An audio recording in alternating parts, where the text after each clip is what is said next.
இலக்கை நோக்கி டுவர்ட் த கோல் இந்த நிகழ்ச்சிக்கு உங்களை அன்புடன் வரவேற்கிறோம். Praise the Lord. ஆண்டவராகிய இயேசுவின் இனிய நாமத்தில் உங்கள் எல்லாருக்கும் அன்பின் வாழ்த்துக்கள். மார்க் எழுதின சுவிசேஷம் 5ஆம் அதிகாரம் 19ஆம் வசனம். கர்த்தர் உனக்கு இறங்கி உனக்கு செய்தவைகளை எல்லாம் அவர்களுக்கு அறிவி என்று சொன்னார். 6000 பிசாசுகள் பிடித்திருந்த ஒரு மனிதன் ஆண்டவரால் அற்புதமாய் விடுவிக்கப்பட்டான். இப்ப நல்ல சுகமாகி புத்தி தெளிந்து ஆண்டவர் பாதத்தில் அமர்ந்திருந்து வசனத்தெல்லாம் கேட்டவன் இயேசு புறப்பட்டு செல்லும்போது அவர்கிட்ட அன்பா கேட்குறான், நானும் உங்க கூட வரேன், உங்க கூட நான் இருக்கிறேன், ப்ளீஸ் எனக்கு பெர்மிஷன் தாங்க, உத்தரவு தாங்கன்னு கேட்கும்போது இயேசு அவனுக்கு உத்தரவு கொடுக்கலங்க. இயேசு அவனை பார்த்து சொல்றாரு, நான் உனக்கு இறங்கி உனக்கு செஞ்சதை இவன் இனத்தார்கிட்ட வீட்டார்கிட்ட போய் அறிவி சொல்லு அப்படின்ட்டார். இப்போ இந்த மனிதனுடைய மனநிலை எப்படி இருக்கும்? நான் விரும்பி கேட்குறேனே, நான் அன்பாக தானே கேட்குறேன், நான் உண்மையாக தானே கேட்குறேன், ஆனால் ஏன் வேண்டுதலை அவர் ஏற்றுக்கொள்ளலையே, நான் விரும்புகிறபடி அவர் எனக்கு செய்யலையே, நான் எதிர்பார்க்கிறதற்கு அவர் அனுமதி தரலையேன்னு சொல்லி வருத்தப்படாமல் சோர்ந்து போகாமல் ஆண்டவர் சொன்ன வார்த்தையை கேட்டு அதற்கு கீழ்ப்படிந்து அப்படியே செயல்பட்டான். 10 பட்டணங்களில் உள்ள ஜனங்களை கர்த்தருக்கு நேராக திருப்பிட்டான்.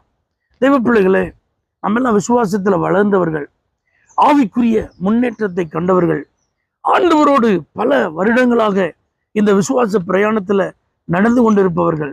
ஆனால் இன்னும் நம்ம என்ன நினைச்சிட்டு இருக்கோம்? நான் கேட்கறதெல்லாம் கர்த்தர் தரணும், நான் விரும்புகிறபடியெல்லாம் கர்த்தர் செய்யணும், நான் எதிர்பார்க்கிறபடி தான் எல்லாம் நடக்கணும், நான் என்ன ஜோம் பண்ணாலும் கர்த்தர் அதுக்கு உடனே ஓகே சொல்லணும்.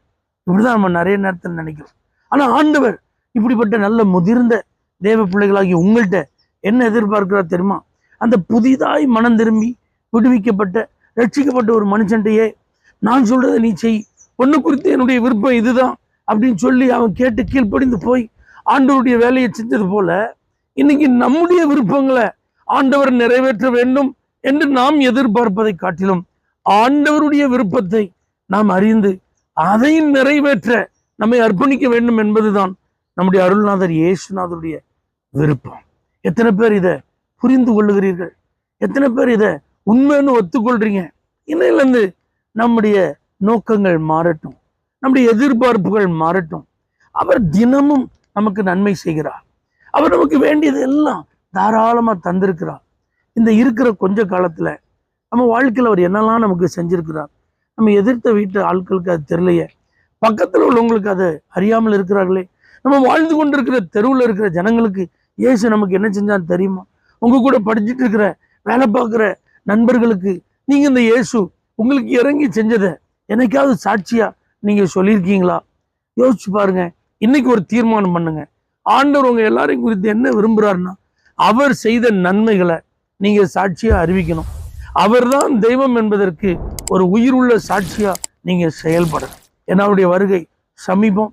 அதற்கு முன்பாக என் விருப்பத்தை நீங்க நிறைவேற்றுங்க ஆண்டவரேன்னு கேட்கறதெல்லாம் கொஞ்சம் நிறுத்திட்டு உங்க விருப்பம் என்ன, அதை நான் செய்ய ஆயத்தம் என்று அர்ப்பணத்தோடு செயல்படுவோம்.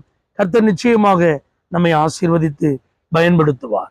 பரலோக தேவனே, அநேகருக்கு ஆசீர்வாதமாக நாங்கள் இருக்க வேண்டும் என்பதற்காகத்தான் இந்த வார்த்தைகளை நீ தந்திருக்கிறீர். இதன்படி நடக்க அநேகருக்கு நீர் செய்த நன்மைகளை சாட்சியாய் அறிவிக்க கிருபை தாரும். இயேசுவின் நாமத்தில் பிதாவே, ஆமென். For prayer contact Pastor J. Kumar, El Shaddai Ministries, 9500252586, Surandai.